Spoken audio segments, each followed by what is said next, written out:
everyone. If any of you are there already, we've gone live a bit early. Look at this. We've been hoping that we would come across this pack. It's the first time I've seen wild dog in Mandus. And look at how playful they are.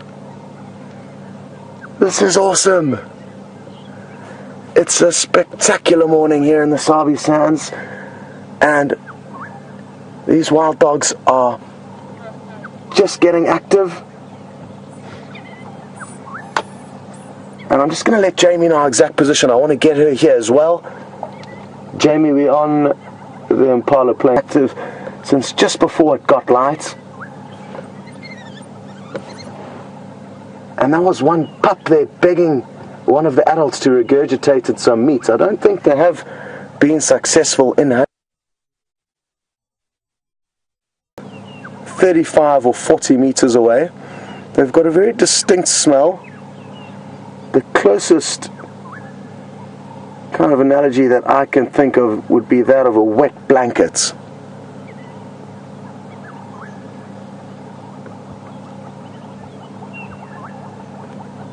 And I saw some of their tracks heading down the road just before we found them, but I thought they were from yesterday. The adults came onto Djuma very briefly.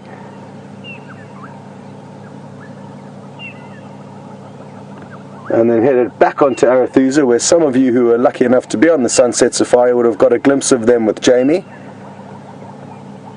What I'm going to do is I'm going to get us a little bit closer. It seems like they've all settled down now. What a great start to the safari, can you believe it? And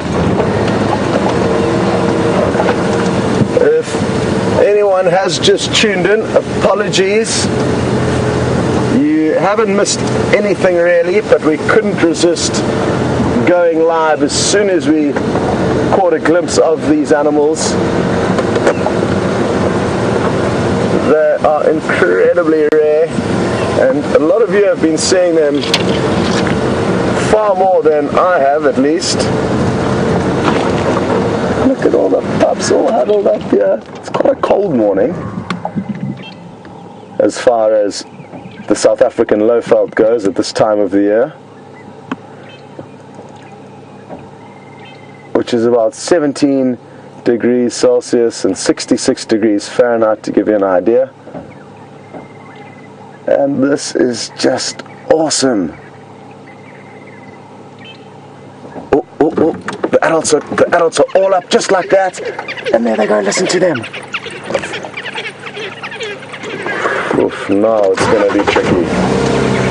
I'm just going to stay stationary so you can enjoy one last visual of this massive pack of wild dogs heading off into the thicket. And now we will try our best to follow them. It's thick in here, and we're going to battle to stay with them. And Jamie, oh, what has... Oh, hyena. Hyena are in here. The pups have all run, and I'm wondering if one of the adults has made a killing here. But I can hear hyenas squealing. It could be that the wild dogs have got a hold of this hyena.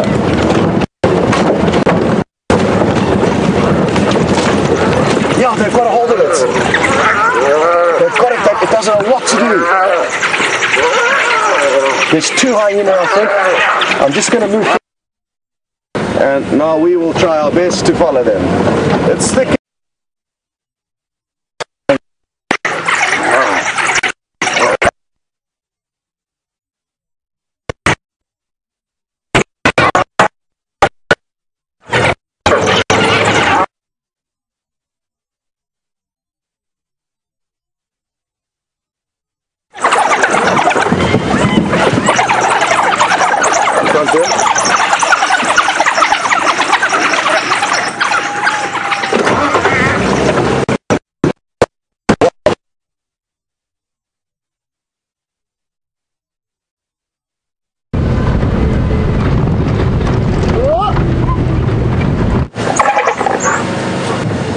And there's just a bit of a stalemate at the moment. We're just trying to get a better position here. Here we go. It's deep trouble. It really does need more clan members to arrive, otherwise I fear it is going to be killed. There's other hyena calling all around us. There are a few hyena in the general area. So I'm just going to start the vehicle because hyena we didn't really want to be in. Seen wild dog attack hyena. Just need to switch off and listen.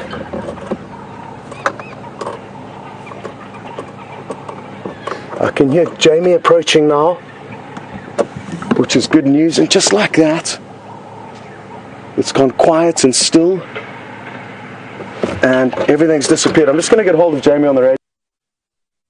Relied on safety in numbers, and they really did give that hyena a run for its money. Absolutely intense and phenomenal sighting that was. To be in the right place at the right time to witness something like that, we are all hugely, hugely fortunate. It was a great display of wild dogs and how ferocious they can be. They are small animals, about half the size of a hyena. But that lone hyena was very, very fortunate to escape with its life. I thought it was a goner.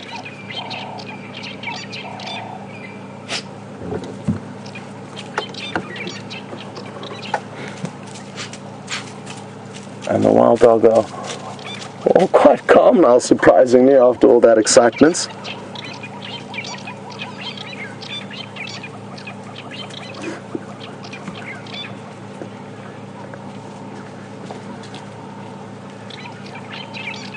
And I know that there was a lot of issues with signal during that whole commotion, but fear not. Tara, who's lending Nikki a hand in the final control room this morning, has already put together a wonderful clip highlighting most of the action that you may have missed. So I think now that things have calmed down, and before they head off and get their next quarry underway, possibly hunting impala or possibly back on the trail of those hyena, why don't we watch that quick clip? It's as close to live as it'll get, and enjoy, and as soon as it's done you can come back to the pack and hopefully they'll be on the move again by then. And there they go, listen to them. They've got it doesn't know what to do. This to arrive, otherwise I fear it is going to be killed. There's other hyena calling all around us. There are a few hyena in the general area. So I'm just going to start the vehicle because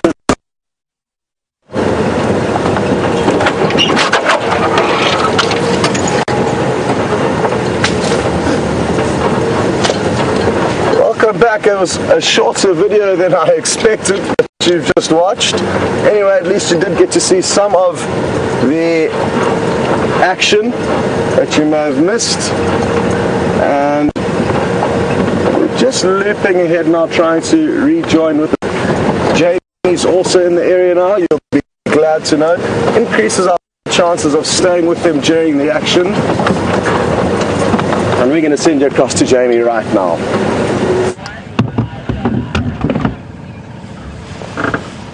What an incredible morning that we've experienced, and it's not even 5:15 in the morning. Look at that pile of puppies, all settled down after the excitement of the hyena encounter. I didn't see any of the action. I could just hear it happening and all the pups were staring off. That little one who's just joined them has got quite a deep injury on her neck. I'm gonna wait and see if she gets up. I don't know if it was from an encounter with the hyenas or something else, and I haven't had a proper chance to see how deep it really is, but it's along the right side of her neck. She doesn't seem too miserable though. She looks okay. We're just comforting each other and keeping each other warm after all of the drama of the morning. Got a bit of a fright. I heard the birds. I think they can also hear another vehicle approaching What an incredible morning. This is such a fantastically exciting creature. Always busy, always doing something. I've got 9 of the pups here. Wait, let me just double check that. 1, 2, 3, 4, 5, 6, 7, 8, 9. Oh, that's right. And there should be, as far as to our best count, there should be 11 of them. But that could be that the other 2 followed the adults.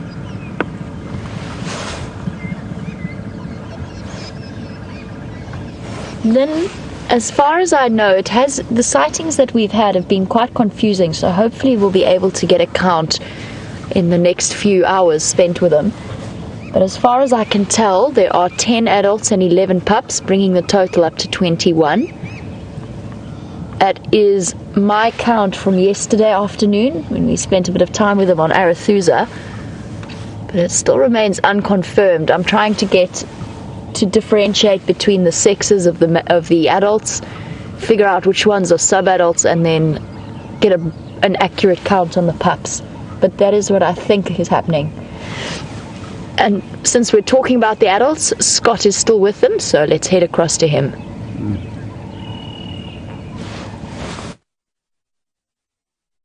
Welcome back, everyone, and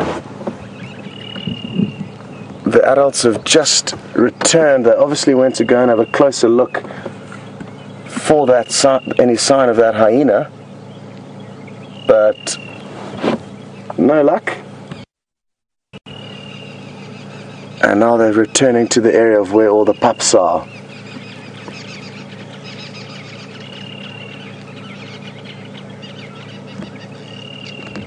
And we just got a question through from Jessica. Good morning and welcome.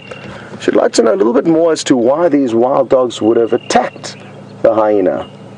And Jessica, all carnivores in Africa will attack and kill one another when the opportunity arises. Now, the reason for that is mainly competition for food, but also that hyena would have also posed threats to these pups. So lion are kind of at the top of the predator food chain, and everything else below it. And then it depends on numbers to a degree. Even lion, when they're alone, could be outmatched by a pack of wild dog or a clan of hyena. In this case, the wild dog were heavily outnumbering the hyena, and that's why it got into trouble. So it's something that happens commonly between all predators. Leopard will kill cheetah, lion will kill both leopard and cheetah when they get the chance. So it's just one of those things that happens in nature. It is hard to watch and is hard to kind of understand, but competition is fierce out here, and predators don't tend to get along with one another.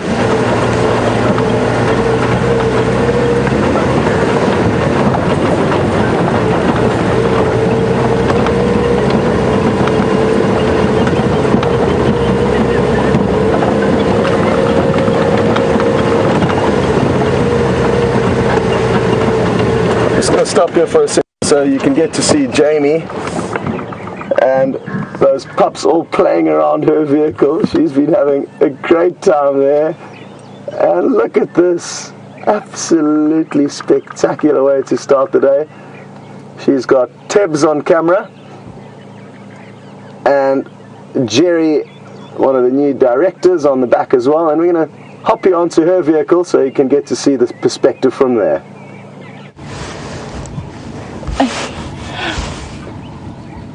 These wild dog pups are just one of the most entertaining things that we have out here. I can see them sprinting all over the place, racing around. Scott's on the move again, and we're sitting with the stragglers of the pack.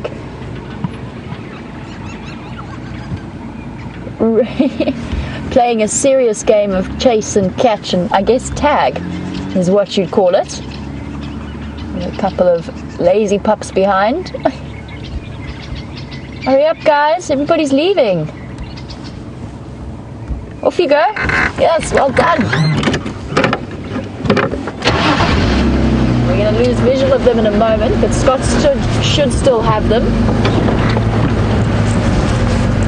I just didn't want to turn on the engine with too many pups too close to me. Alright, Scott's ready to show you the dogs. Let's head across to him.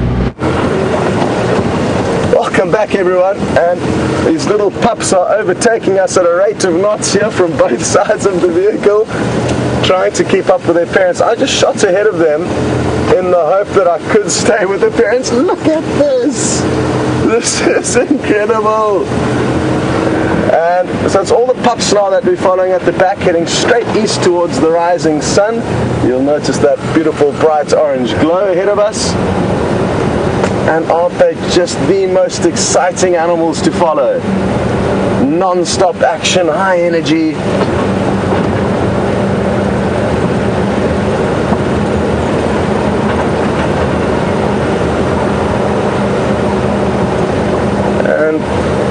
Pretty Nightmare is just inquiring as to whether we saw any major damage on that hyena. And to be honest, I couldn't see any major wounds, but everything was happening so quickly it would be hard to tell for sure, and I'm sure what we'll be able to do is look through some of the clips. That's been the camera because there was bad signal a lot of the time, and that may well provide us more evidence, Pretty Nightmare, as to how badly that hyena was injured. Now, what is going to happen is going to happen, it's inevitable, is these adults are going to keep moving until they find some potential prey. And when that happens, I must warn you in advance that you need to hold on very tightly. We're going to be driving at extremely high speeds in order to try and stay with the action. And it's the only way to stay with the action. They move incredibly quickly.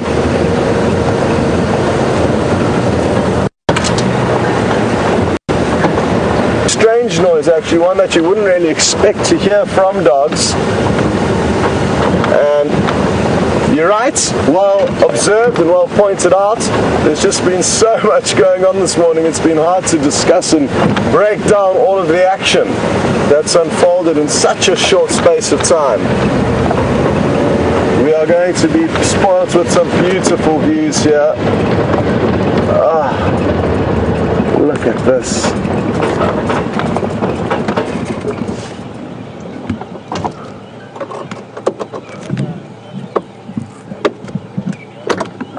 And if these wild dogs continue heading in the direction that they are bound to flush some kind of prey.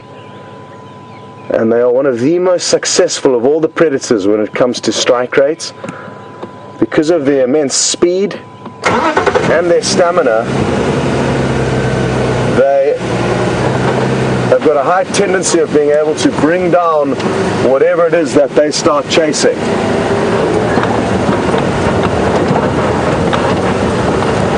And I'll warn you in advance, if we are lucky enough to be in the right position to see them actually bring down a prey, or arrive there seconds after they have brought it down, they don't have the most effective method of killing their prey. Well, let me rephrase that, maybe it is very effective, but they don't strangle their prey, they'll merely start ripping it to pieces. And this is something characteristic of wild dogs. They are ferocious feeders, and once their prey is brought to the ground, all members of the pack will start tearing into it.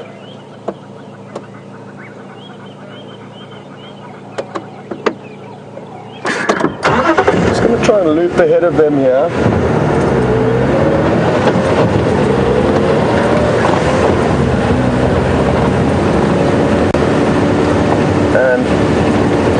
Sandy in Indiana has just pointed out that the anatomy is very similar to that of a greyhound and would like to know how quickly can they move. Well, in and around the 50-mile-an-hour bracket is certainly achievable speeds for these wild dogs, but again, importantly, it's not so much their speed, but that combined with their stamina that makes them such efficient hunters. Let me try and decide what to do here. Always a bit tricky trying to forecast a wild dog's movements.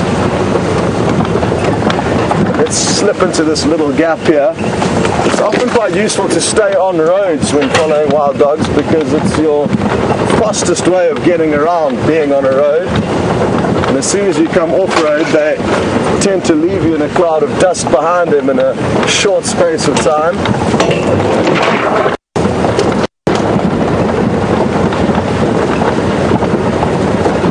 Just going to let Jamie know that I've gone into the block here.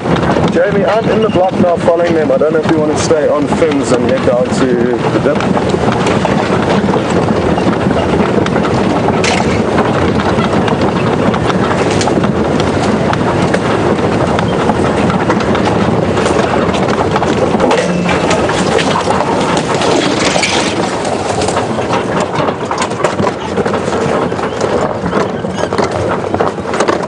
And they are all off just to our right here.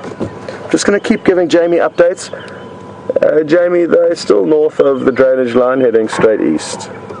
So keep heading down Philemon's Cut line and then I'll give you an update. Let me know when you get to Finn's Junction.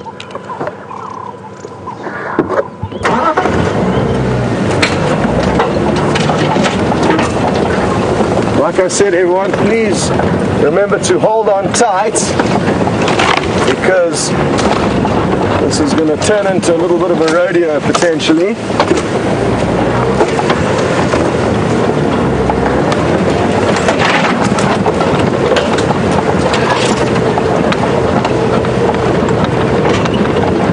Good question through from Marcia, who's wondering if all of these pups are brothers and sisters from the same litter,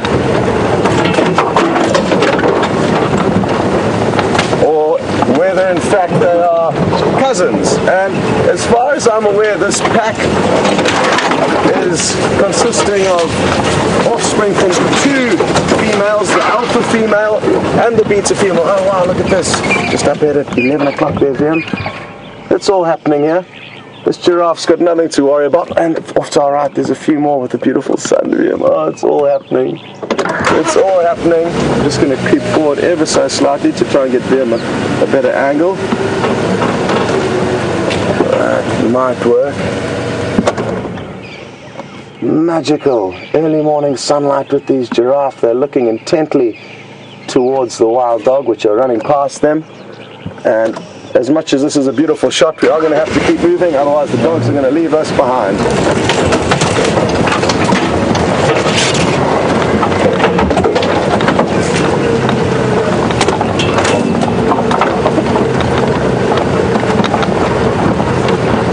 Morning, giraffe. Sorry to not give you much attention.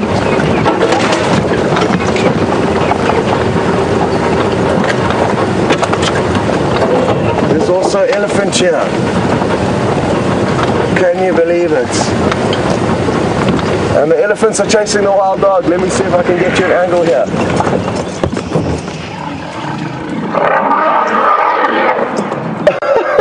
I think Jamie's vehicle might have a slightly better view, but you can hear one very unhappy elephant. Jamie is down there. So I thought Jamie was close by. She mentioned that there was some elephant where she was waiting, but this is obviously a different one.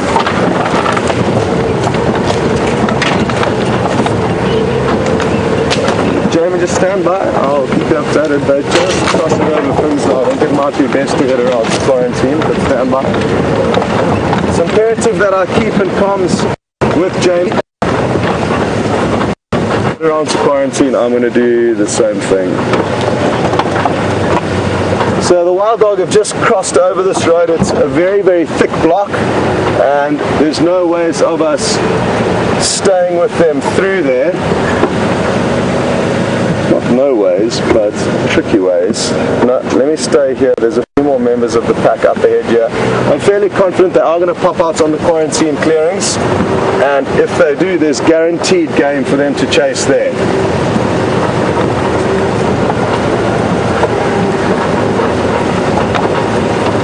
But we are going to get a few more views of the stragglers of the pack, mainly the pups. Oh no, this elephant's still chasing. There's an elephant shivering on the left that you'll clearly be able to hear, and it has just popped into frame.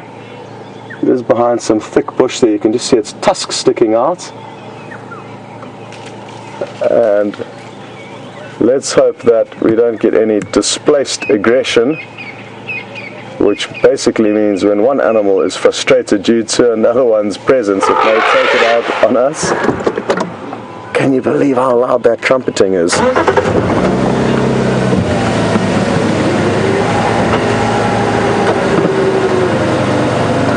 Let's see, should be able to get another view here of its funny tail getting held up, and that's a great feature to look for. When an elephant's upset, it may not need to be trumpeting, but it'll hold its tail up like that, like some kind of a magic wand, and you'll probably find the wild dogs are teasing it and playing around with it a little bit. I can still see a few dogs running around in this little riverbed below us. I'm confident though they are going to pop out in quarantine clearings, which is just up to our left in the same direction where you were watching that elephant.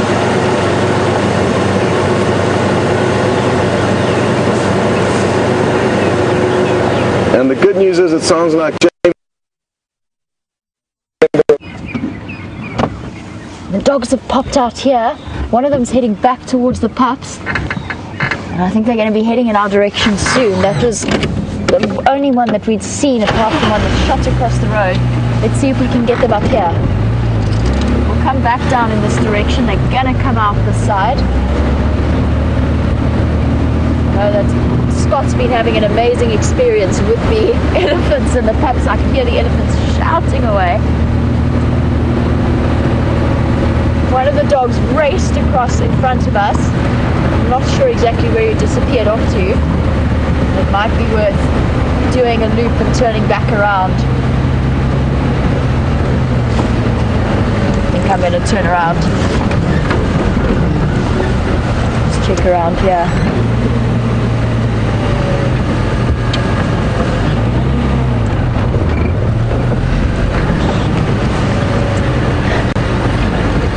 You going that side, F?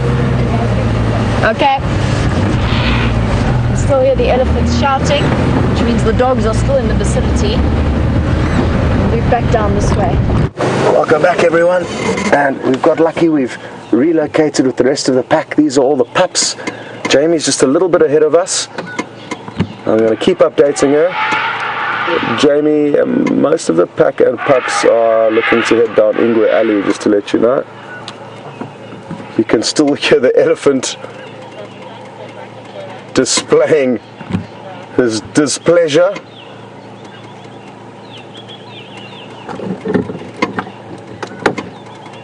What a wonderful morning. Wild dog hyena interaction like I've never seen before now. Wild dogs chasing elephant. They ran past that beautiful sighting of the giraffe earlier. They're taking us to all the places where we want to go. And you know what's not unlikely? They could very well take us to a leopard. So be ready for that. We'll see a glimmer of spots rocketing up a tree, trying to escape these animals.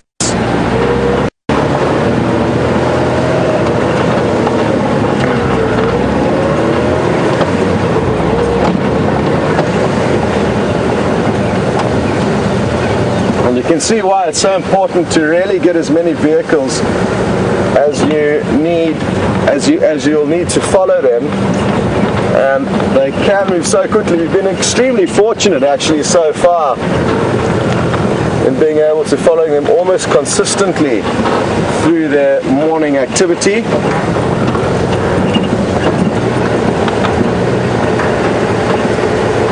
Too sure, maybe Jamie's just going to follow behind me here, or maybe she's going to plan to loop around on one of the other roads. Both good options, and it sounds like she's going to take Weaver's Nest Road onto Pangolin Track and then loop around, which is great because if they do dart off in any direction, at least she'll be covering one of those bases.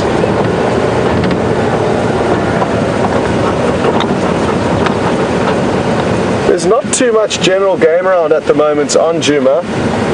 Not as much as there was a few weeks ago, and that's why they haven't really come across anything to chase yet. But that is going to change, I can almost assure you. What we need them to do is head slightly more north. Oh, I'm just going to stop here. This is going to be a beautiful shot for Viam. Look at this. Dust getting kicked up by those little pups' paws into the early morning sunlight.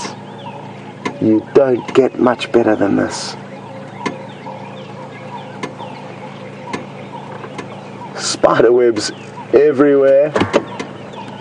And the good news is, it looks like they are heading north, the direction we wanted them to head in, which is going to lead them up towards the Djuma waterhole.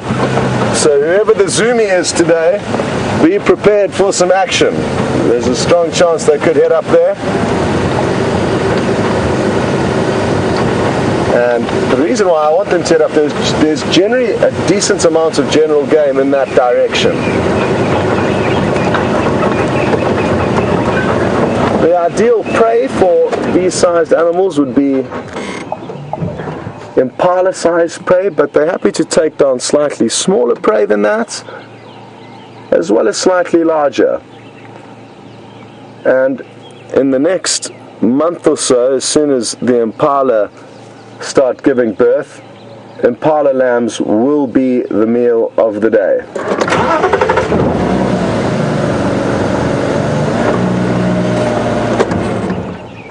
And this pack would be able to kill 5 to 10 young impala in one sitting. So as wonderful as they are as animals, you need to prepare yourselves, if we're lucky enough, for some carnage in the coming months when they start hunting.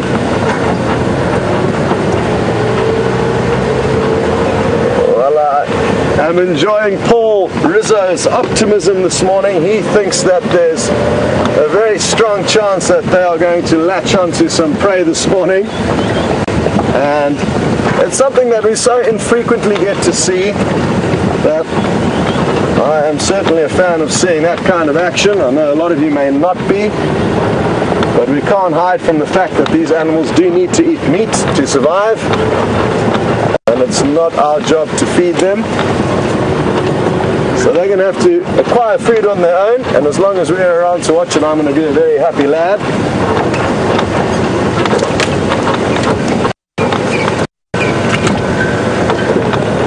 Checking our antennas still up after all this bouncing around. So we're on Ingwe Alley now, a road that Viam and I discovered together, and we are approaching Twin Dams Road. So I'm sure Jamie could well be there to meet us. She's done a big loop around, probably at breakneck speed. But I'm told she's been stopped by a herd of elephants, prevented her getting to where she wants to go. What's this individual seen or heard? Look at those massive ears. Mainly used to relocate other pack members. We're going to send you over to Jamie now. Racing around to get to the other side of the wild dogs, and there one is. Here's one of our elephants. Oh, she's cross. And the dog wants to get past the rest of the pack, but she's not going to let him. Look at her bouncing. Oh, dashing away. She really wants to get past the rest of the pack. This is our elephant with the snared trunk. We know her well, we've met her before. She certainly isn't going to let me get past.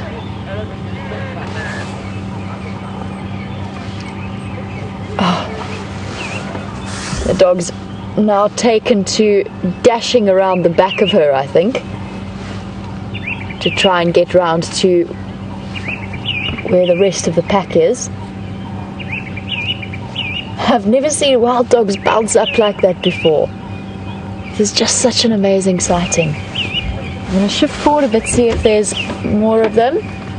Oh, here we go. Here comes Scott. I can hear him.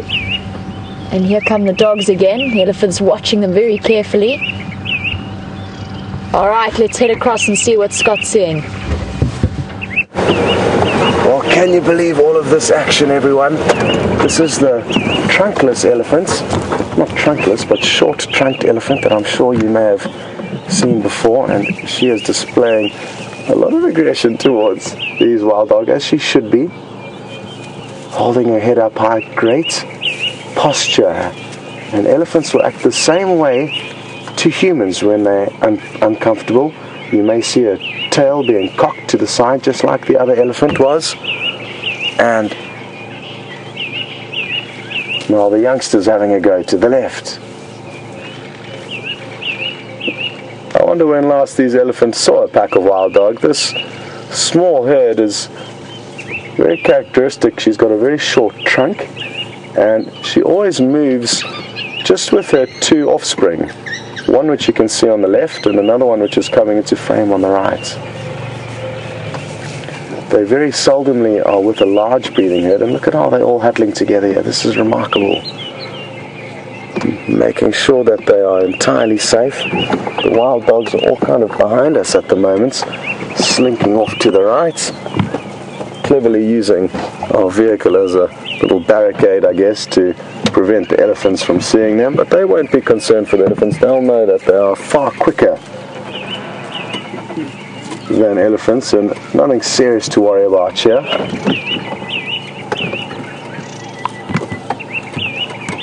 What an incredible morning it's been. Now the tricky thing is that, oh, they've had enough now. They've decided to team up and come charging, and the wild dog certainly didn't hang around, and as you can see they've all disappeared. One or two glimpses of them running off in the background.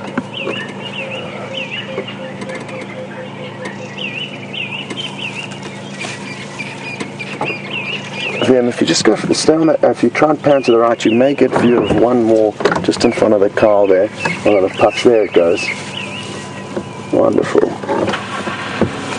Still quite a few pups behind us. I'm just going to reposition the vehicle and see if we can't get you some more shots of these elephants chasing them, which you should be able to. There we go. There you go, the dogs scattering off in the distance, with the elephants chasing after them. Tails up, trumpeting. Oh, wonderful stuff. Well, it doesn't get much better than this, everyone, and I hope you're spreading the word. If you haven't told a friend to tune into Safari Live, best you do it now, because mornings like this don't come along very often, and we should be trying to share this with as many people as possible. So spread the word. Get on your phones, phone your friends. The action is not over.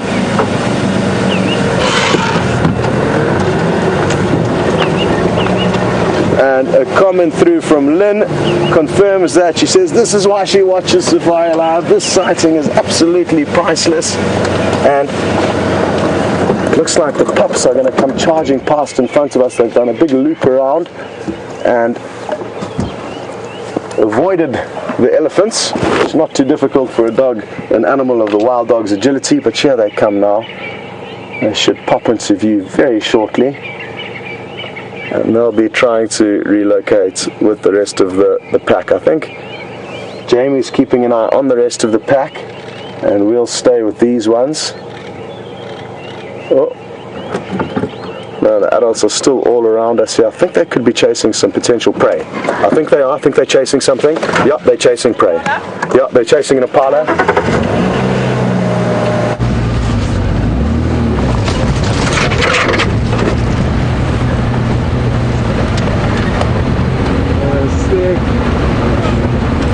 They're chasing impala, sorry, not impala, Nyala through into this block. We've lost them in the thick stuff. They're racing around. James, we're live.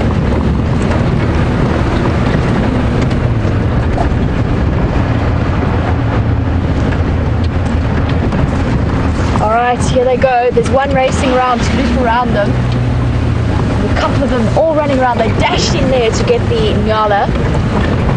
Just going to try and see if we can get a glimpse of where they've gone. They're disappearing into this thick drainage line around Nyala Road, or around Ingwe Alley. We won't be able to get the vehicle in there, unfortunately, but I don't think they were lucky. Let's do a loop around. These wild dog hunts happen so quickly. It's unbelievable. I'm going to get hold of Scott on the Game Ground channel. Now Scott, I've lost visual of them. They went in towards the drainage line between Ingwe Alley and Pangolin.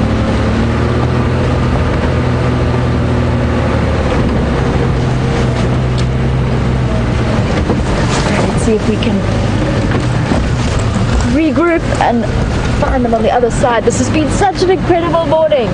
How amazing was that elephant behavior? Forming that defensive formation and then the mother leading the charge to chase the wild dogs away. If there's one thing I've learned over the last 2 days, it's that elephants really don't appreciate the presence of dogs around them.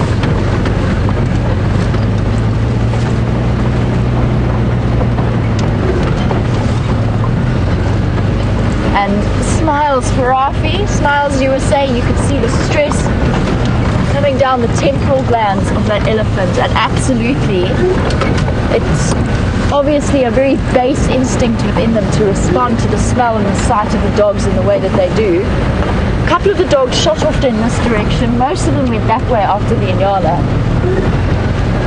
We've just got to see if we can relocate them. These chases happen so quickly, and as you can see as we're driving through, Ephraim's just calling me. He said he's got them. There they go. Here they come. Here they come. Hello, puppies. Hello, puppies. Awesome. Oh, one of them's got a sore foot. Hello, gorgeous dogs.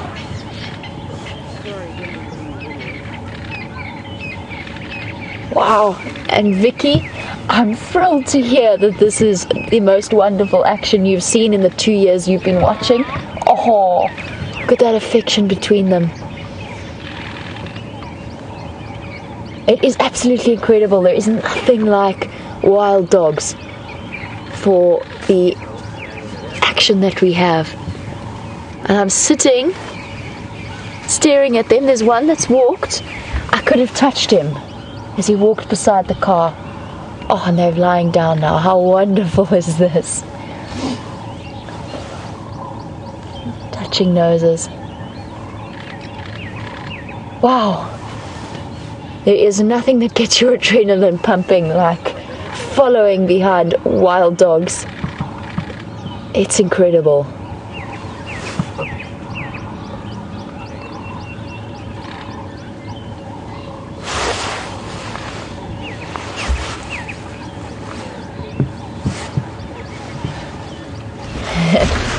Ria, we've had the most incredible wild dog sightings over the last few days, and you were wondering if they're around more now because of a lack of lions. And I think we're seeing them more because the pups have left the den, and the wild dogs are really starting to do what typical wild dogs do, which is roam far and wide together. They need huge areas. They take up huge amounts of space. Oops, sorry. You can see the pups all looking together. We've also had lots of lions in this area. Yesterday they were probably about 1 kilometre, if that, away from the Birminghams. And we had the other wild dog pack, the Investec pack, around Buffelshoek Dam at the same time that the Salalas were moving through this area. It's not really related to lion density, although lions do play an incredible role in their lives. If you have too many lions, the wild dog population does suffer. Oh, somebody's got an itch it can't quite reach. I'm still trying to find that one pup with the gash on its neck. Okay, good. They've settled down. Looks like they're content to wait until Mom, Dad, and the rest of the pack have come back again. I'm going to shuffle forward ever so slightly. I'm not going to go too close because I don't want to risk disturbing them.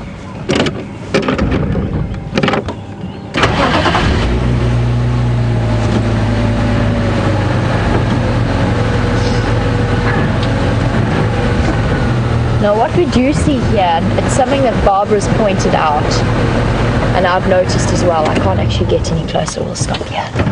We'll just have a look at the pile of sleeping puppies.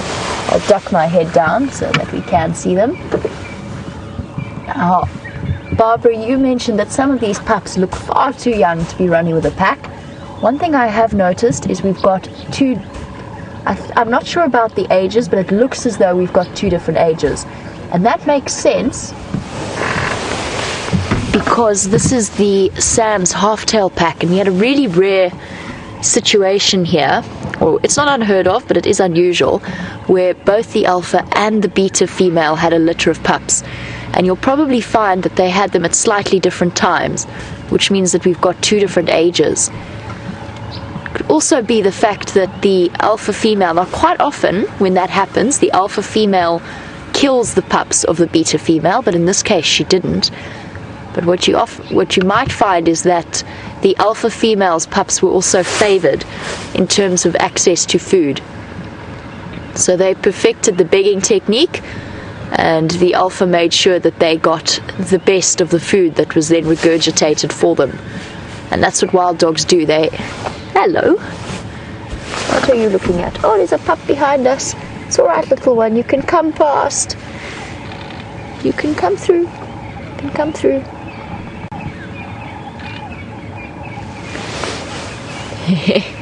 Wants to make its way back to his buddies, but also wants to follow behind Mom and Dad and can't quite decide. Whoops.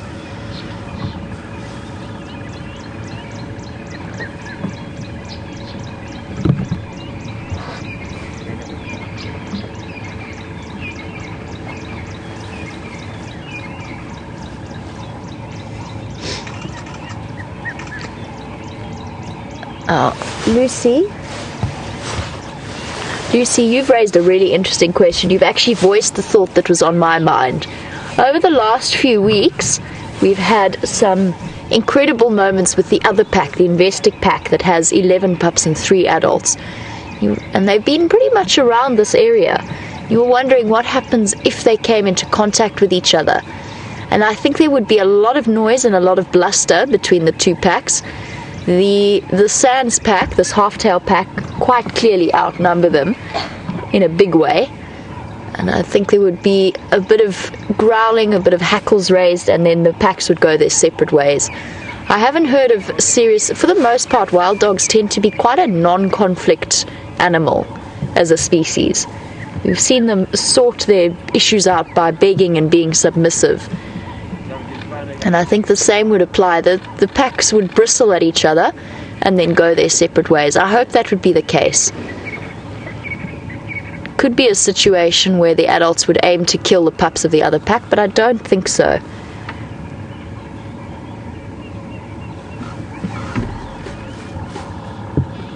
I must look into it a little bit more as well.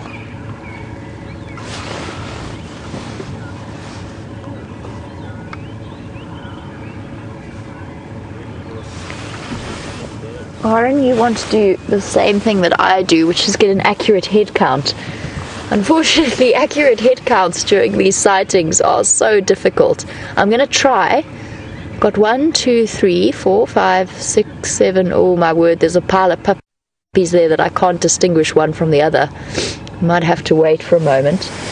I just see ears and fur, and I'm not entirely sure where one pup begins and one pup ends.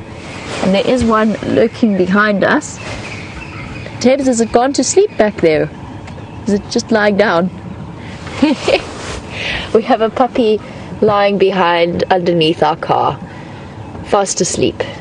Decided that that's where it wants to be, which is absolutely adorable. I can't see it, but I do know that it is there.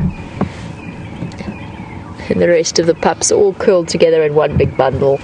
But when we get them on the move again, hopefully in a block that isn't quite so thick, maybe they'll head up to quarantine or around Djuma Dam, and we'll be able to get a slightly more accurate head count.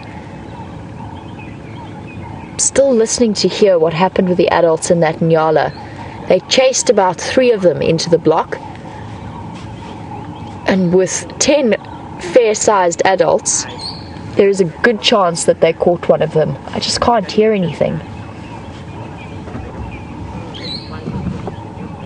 Now, regular viewers will know that if the adults do catch it, they devour those carcasses in the space of... Oh, hold on, sorry.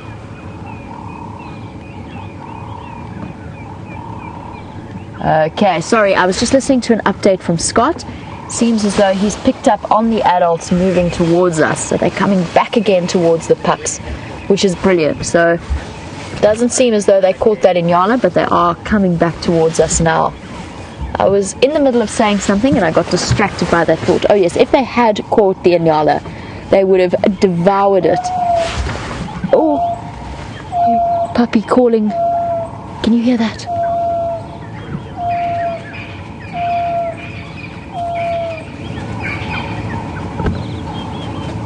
I'm just going to wait. They might do it again. There they go. All the puppies are up.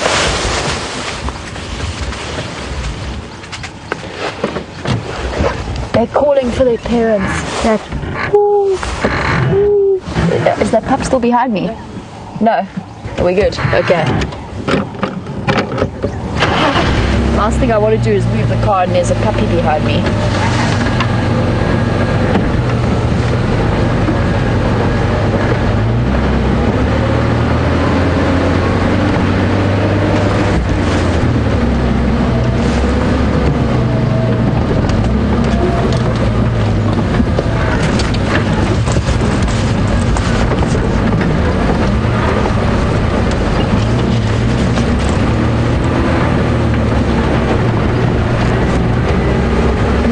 Ever get to see them do that noise. I'm hoping they're going to do it again for you.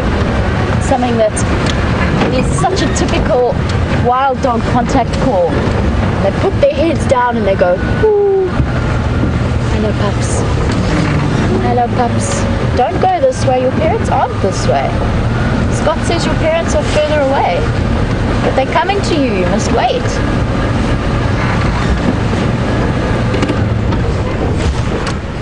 Stop here, there's one pup right in the corner. Oh, there we go, there's an adult.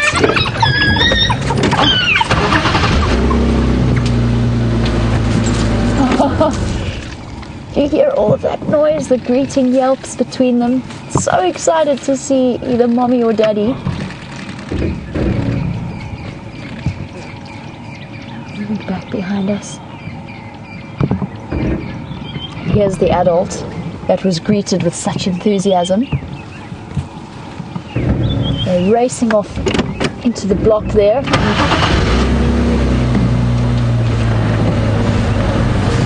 Going down into the drainage line around Umawati. Okay, hold on everybody, we're going to try and get there.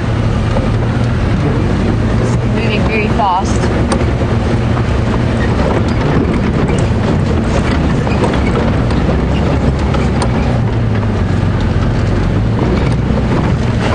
Try and find a way in here. I'm not sure if Scott still has visual of the adults. Okay, let's try getting here. I'm just going to get hold of Scott. Scott, most of the Shlami have gone into the Mulwati. I'm going to try and pull up.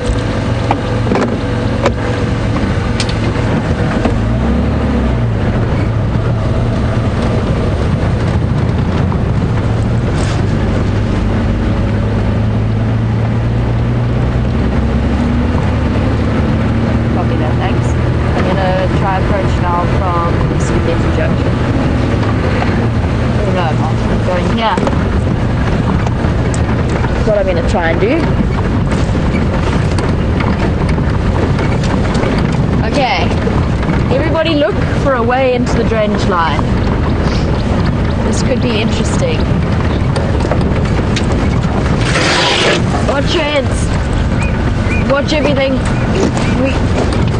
We're going on an adventure. The wild dogs are leading us on an adventure.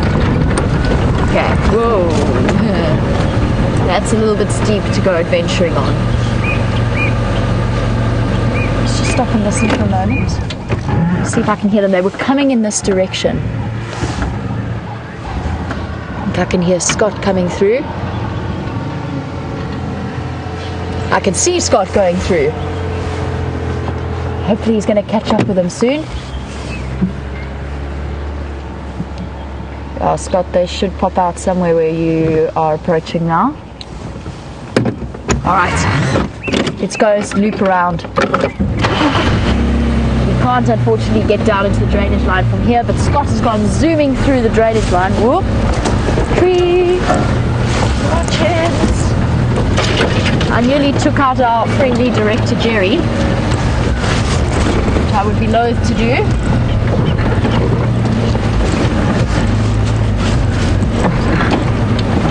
How amazing has this been? Just almost total chaos.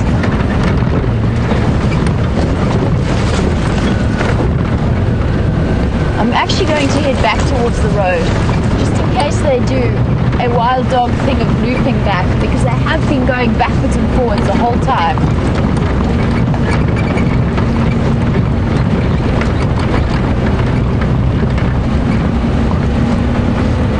Bob, in terms of how they respond to us on foot, if they were ever confronted by a human, confronted versus seeing are two different things.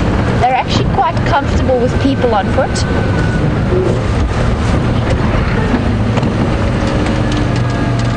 Copy that, thanks Scott. I'm going to go that way. Okay, they've crossed the drainage line, guys. We've got to go the other way. Sorry, Bob. I will be with you in a moment. Wild dogs are keeping us on our toes. Alright, so on foot, these packs are actually quite comfortable with people. They've been tracked multiple times on foot before. And I've seen them be very relaxed with people around them. That being said, of course, you've always got to respect their personal space.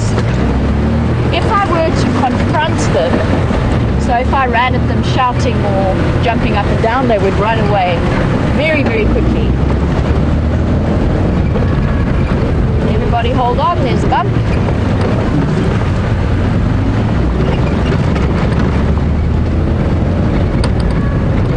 So in terms of human-dog interaction, I don't think there's ever been a recorded case of dogs killing people, but I could be wrong.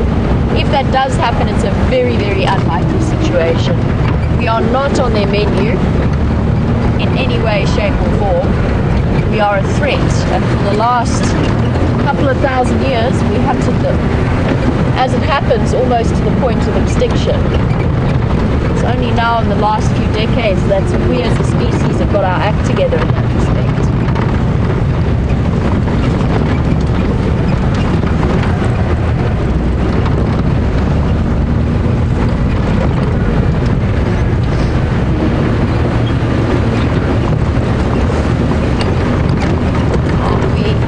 That brief moment of calm where the pups lay waiting for the adults to come back, and they lay in between me and Ephraim. Hey Scotty! And Tammy, you were wondering if they felt extra safe being between the two safari vehicles. It's a possibility. We do know that animals get used to safari vehicles and they use them as tools. Some cheetah use them as a hunting technique. I know that some... Sorry. Concentrate, JB.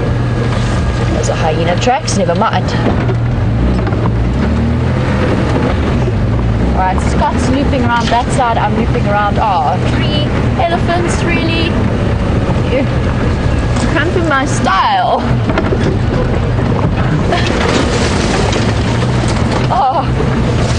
Oh man. Oh dear. Oh my goodness. Alright, everybody squeeze in. Squeeze in, squeeze in. Everybody duck.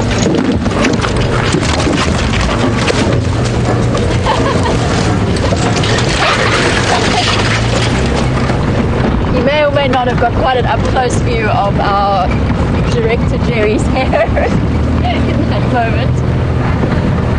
She did have no other option short of being potentially eviscerated by a thorn tree. Sorry, Jerry. Alright. Keep your eyes out for the dogs, everybody. They should pop out somewhere around here. Oh, sorry, Tammy. Yes. Feeling safe between vehicles. It's a possibility. I think it's more likely that that's where the adults were last seen by them. So they stopped, they instinctively stopped to wait there.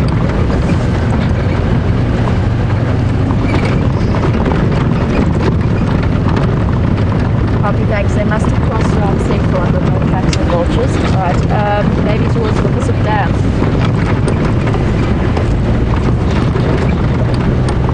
Alright, Scott's picked up on their tracks. He is racing up Nyala Road North. Keep an eye out for them though, because we know how they move. The packs, the adults run ahead, the babies move behind. They could even be lying, start again. They could even be lying somewhere around here.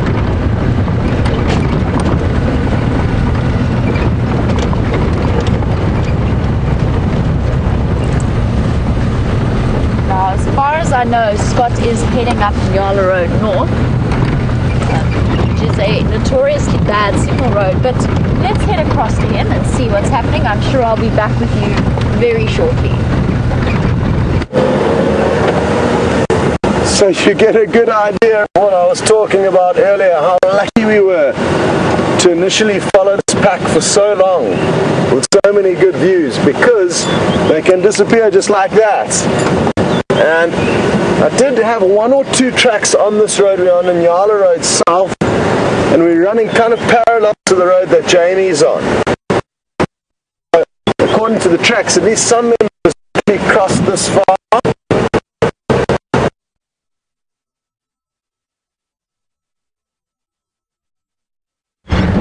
Oh my word, elephants! Where did you come from? I'm just doing a quick loop back to see if the dogs have crossed or if the pups are somewhere a bit further back towards where we lost them. But I don't think I need to, because I think the elephants are going to tell us if they are. Scott and I are trying to divide our labour a little bit and relocate them. Phew, what a hectic morning. Hard to believe that all happened in the space of an hour. That's gone so quickly. Alright, keep your eyes peeled for those flashes of white. I'm also trying to use my nose. It's difficult when you're driving, but wild dogs have an incredibly distinctive smell. It's a very, very strong wet dog smell. There's a whole herd of ellies there. We will get back to it. Oh, there's a buffalo in the road as well. My goodness me. It's all happening on Djuma this morning. Hello, Buffs. And we've encountered Ephraim once again. I wonder if he has any updates for us. This is just a very big herd of Duggar boys. It's not a breeding herd, as far as I can tell. But he's very much sort of in the road. And obviously, I have a very strong policy about forcing animals off the road where I don't need to. Plus the fact that Ephraim has come from that direction. So what we will do is we will turn around and go back the way we came. If Ephraim's just come from there, he would have let us know if he'd seen anything. Alright, boys. Good luck. These are definitely not on the menu for the dogs. Even with 10 adults, I think that would be optimistic in the extreme. Sorry, I'm not sure if I saw something there or not.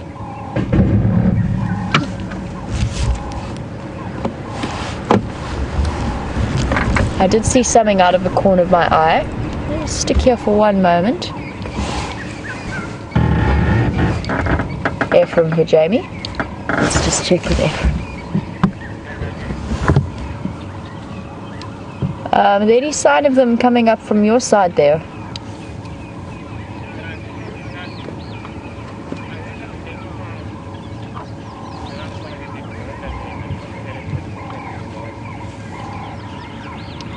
Okay, copy, thank you. I mentioned about how I was trying to follow my nose as well due to the slight wet dog smell that accompanies wild dogs at all time. I can hear guinea fowl alarm calling. So can Ephraim. I think he's going to head in that direction. We're going to loop back onto Vulture's Nest. We might just have been a little bit ahead of them. Ephraim's going to go that way, I'm going to go this way. Both of us are blocked from advancing due to a buffalo in the road. And I'm now entirely enveloped in the smell of essentially what smells like a dairy farm. The distinctive buffalo scent. Hello Elise, please can you tell us where the dogs are? Alright, Scott is also on the search. Let's find out how his is going, and I will catch up with you in just a few moments. So, we've calmed down to a mild panic, and this is really tricky. It's such a thick area that we've lost them in that they could change directions just so quick. So at least there are three of us, Ephraim, Jamie and myself, all scanning different areas, and I'm a little bit further east than everyone else. And as we were racing along in Yala Road South, I was 90% sure that I did have some of their tracks on that road, which indicates to me that they were continuing to move east, or at least some members of the pack were. So I'm now just following that trajectory, and hopefully it won't be too long before one of us bump into them again. Failing that, we have already had one sensational morning with wild dogs, probably one of the most high intensity sightings I've ever had with these animals, and I've spent a lot of time with them. But this morning is going to be hard to top. I'm sure a lot of you will agree. Crazy interactions between them and other species. Beautiful, beautiful morning sunlight on them. Just so many wild dogs. 20 of them running around doing their business. And it's a huge privilege for all of us to have been able to experience that.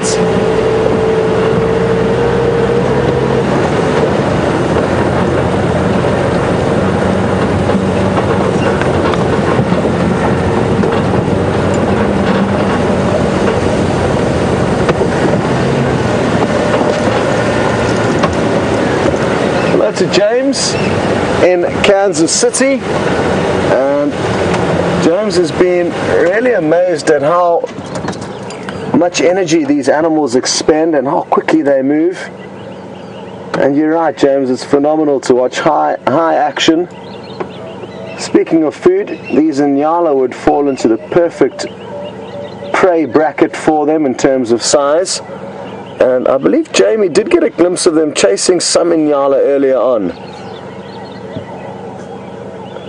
These ones seem to be in the clear for now, but be warned, Inyala, there is a pack of wild dogs moving swiftly through this area. James also mentioned that because of their high energy exertion, they'll need a high intake of energy, and they do need to kill basically every day. Not difficult for an animal with such a high success rate when hunting, James. They succeed maybe 60 to 80% of all hunts, like anything, depending on the individual pack and depending on the day, but they are incredibly successful. And for all we know, oh, this is quite cute, this little Inyala is having a drink here. Look at that, probing her mother to try and get some more milk out the udders, wagging its tail simultaneously. Awesome.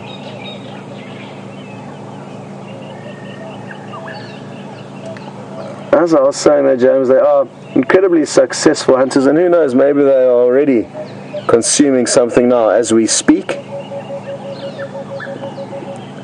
For a pack that size, they would need at least an impala a day, but it may work out that they maybe one day don't catch an impala and the following day manage to catch 4. So it's always important to remember those little things in nature, that it may not be like our lives where we get to have set meals, breakfast, lunch and dinner. They need to cash in when the going's good.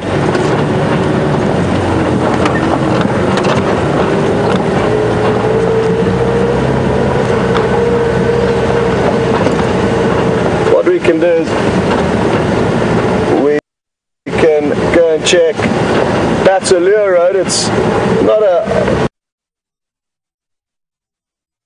well-driven road, so it'll be nice to bump our way down there again after not spending some time there quite a while. I'm just going to get on the radio with Jamie, just give me an update from our side. Jamie for Scots.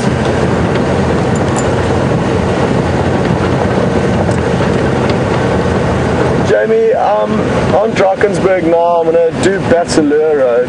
I'm 95% sure I did have 1 or 2 tracks on Inyala Road south, but not convinced the whole pack crossed over there.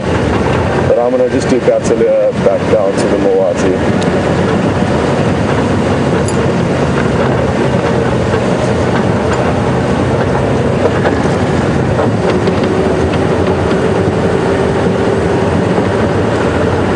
Sounds good? Okay, so Jamie has just devised a master plan, and we're going to continue, as I said, down Arathusa Road. It's going to take us back into the Mawati riverbed, which is kind of the last area where we did have a confirmed sighting of them. Ephraim's also working that general area still, and Jamie's going to extend her search, which is a great idea because they can move so quickly, as you've seen, and she's going to head up to Buffalo's Hook Dam. The tricky thing with this pack, because they haven't spent time on Djuma, as far as I'm aware, for many, many months, they may not know their way around so well. If they did, it would kind of almost help us in a way, because you'd know that they'd be thinking about going and having a drink of water. But this is kind of not virgin territory, but it would have been many, many months since this specific pack has been here. If I'm correct, I believe that this is the Sabi Sands half-tail pack, not the Investec pack. Again though, I stand to be corrected. They've got very similar amounts of pups. I think one pack's got 11 pups and one pack's got 10 pups. The Investec pack with 11 pups has been spending more time on Djuma over the recent weeks.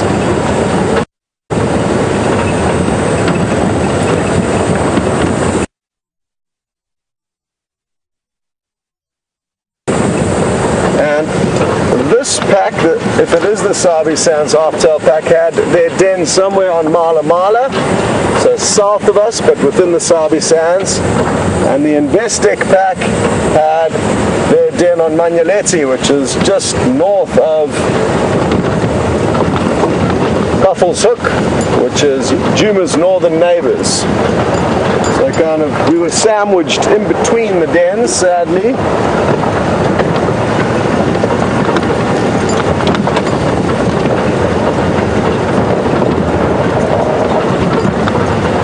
Hello to Pinky Swear,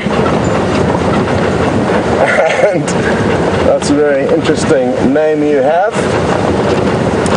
And she would like to know, why are they called the half-tail pack? I'm guessing one of the members within the pack has only got half a tail, or maybe many years ago only had half a tail. I didn't clearly notice any with half tails, but it must have been one of the alpha males or alpha females, or simply one of the members of that pack when it came into the area and it was first named. I guess the guys who got to name it decided that that was applicable. Good question though, if anybody could shed more light on that, feel free. We've got them, we've got them, we've got them. I can smell them, I could almost smell them before I could see them. I wonder if they've got a kill here. Yes, they do, they do. How are we going to get in here? I'm going to have to do a little bit of bushwhacking. I think they've got a kill.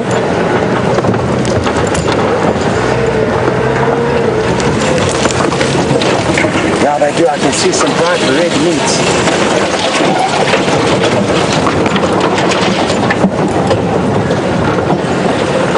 And it's going to be tricky to see. I'm just going to keep it rolling there, Jim. I'm going to try to get you into a gap. I think this is as good as it's going to get. And it doesn't matter where we really go here. We are not going to get the best views of them finishing off this Inyala. They've caught an Inyala. Aren't we so fortunate that it happened so close to this road? Yeah, from I've got them here, they're just finishing off an Inyala if you want to come along Batalia Road.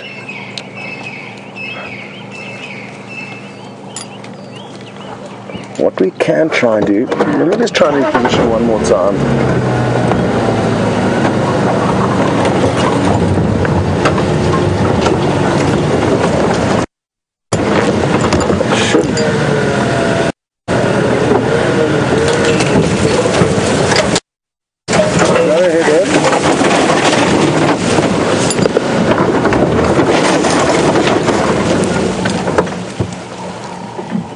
Yeah, affirmative, I've just called you. We're on Batalia Road. They're just finishing off an Inyala.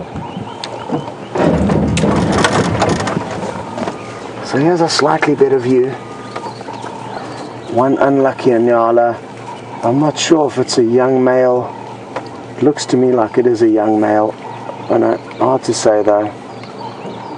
As I said though, they are incredibly successful hunters. This was the second hunting attempt that they made.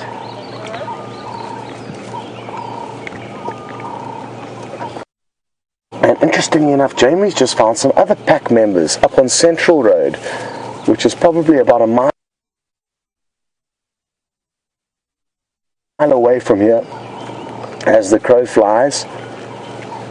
And because the adults will bombshell in every direction when chasing prey, obviously some adults have got lost, unsuccessful hunts, and they'll now need to slowly try and relocate the rest of the pack. And I was saying a bit earlier, the reason why they have these massive ears is to be able to relocate fellow pack members once they do bombshell. They can end up many miles away from one another after a chase, and their ears will help them to obviously communicate with one another and reunite.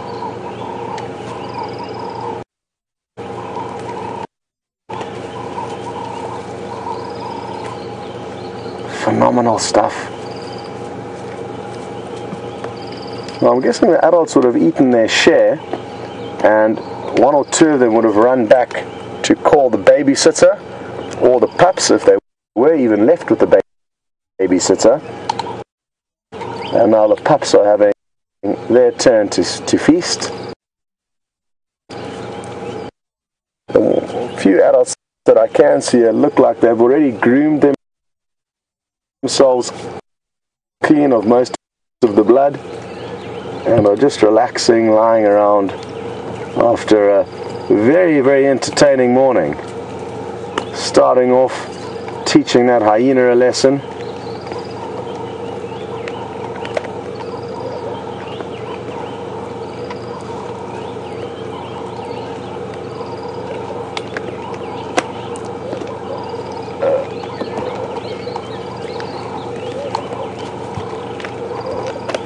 Well, Laurie in Indiana, sorry to hear that. You're going to be a little bit tired at work tomorrow. Laurie says she just can't tear herself away from this action, even though it's very late where she is and she should be asleep by now. Laurie, sightings like this happen so infrequently, so I think you're definitely making the right decision,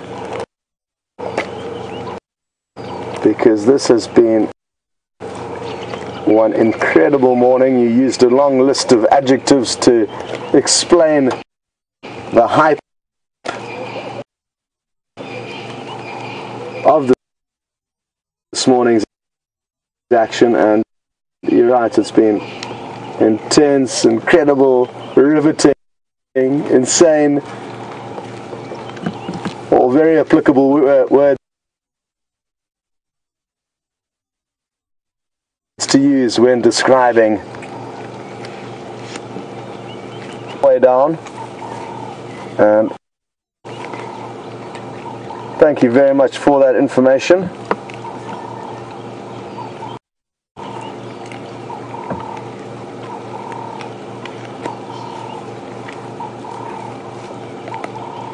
Now, it's a combination of good parenting as well as huge fortune that has allowed both packs of wild dog in this area to keep so many pups. Usually, in my history with these animals, the pups are killed on almost a weekly basis until only 1 or 2 are remaining.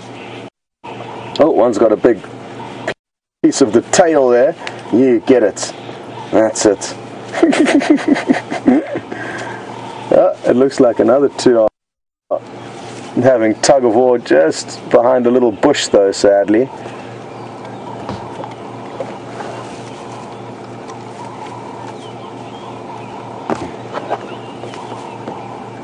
And as I mentioned earlier, the adults probably went back to collect these pups, who kind of hang behind the adults for now. And I guess that'll help answer Chris Rogue's question as to whether or not they are hunting just yet. And not quite. They aren't there yet, but I'm sure in the near future they will start to contribute. Look at how cute this is. Contribute to the hunting, but for now they're kind of just hanging behind the scenes. And I guess you would have seen that initial shot of all of the pups running away from the frenzy that was the adults attacking the hyena. It gives you an idea that they're not quite ready to get their paws dirty yet. But bearing in mind they are about half the size of the adults, so they've got a lot more growing to do, and it's remarkable how young they are when they do start running with the pack. Only about 3 months old, they'll leave their den, and that's why there's such a high mortality rate of young wild dog.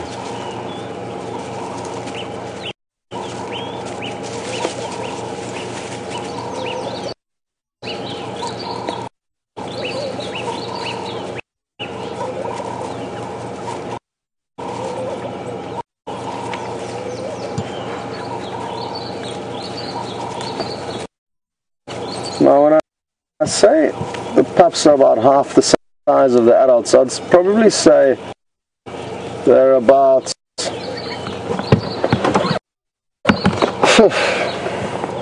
about this tall, about 18 inches tall by about maybe 40 inches long. And let's have a close look now of them. There's one adult with them, and you'll see how much bigger the adult is. Double the size, quite easily, I think it's fair to say. And the good news is Jamie, who's actually managed to relocate another 5 adults of the pack, says that they are mobile south towards our position, so they've obviously caught wind of the action. And listen to this high-pitched twittering. It's almost bird-like. Pups getting excited amongst one another.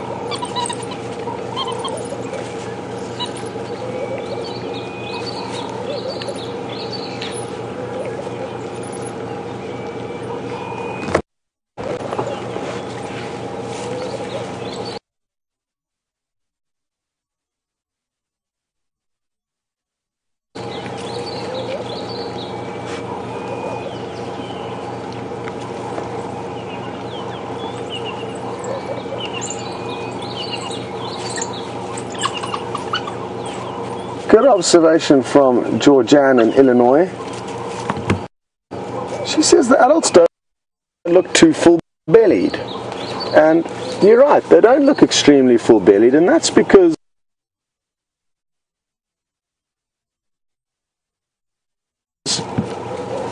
they are clever, and they are unlike lions and leopards who have a less successful hunting method or strategies, and therefore need to gorge themselves at any possible opportunity. Wild dog, on the other hand, because they are so successful, oh, this one's covered in blood, because they are so successful, they would rather feed to a point of comfort, and that way be able to hunt again maybe this afternoon or early tomorrow morning without having this massive belly that will slow them down and prevent them covering huge distances.